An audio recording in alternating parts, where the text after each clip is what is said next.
Syederlun turis asing berbikini jalan santai bersama seorang pria diduga di pinggir pantai Pulau Saro, Singkil, Aceh Singkil. Tingkah turis perempuan tersebut beredar dalam rekaman video pendek. Belum diketahui siapa yang merekam video tersebut. Pastinya, video yang menunjukkan turis berkulit putih dengan rambut pirang itu menghebohkan warga Aceh Singkil.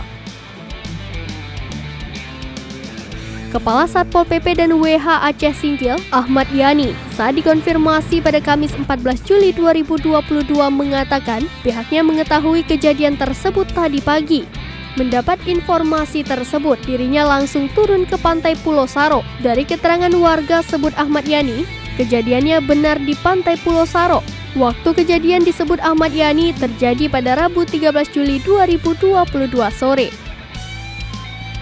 Sejauh ini sebut Ahmad Yani, belum diketahui identitas dari warga negara asing tersebut. Pihaknya sedang melakukan penelusuran, bila bertemu akan dinasehati agar menggunakan pakaian sopan. Pantai Pulau Saro dekat dengan pusat pemerintahan Kabupaten Aceh Singkil dari jalan utama yang berjarak sekitar 200 meter.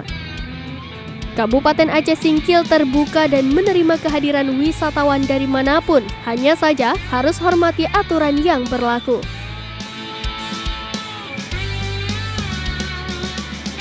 Dari Aceh Singkil, Dede Rosadi, Serambi On TV.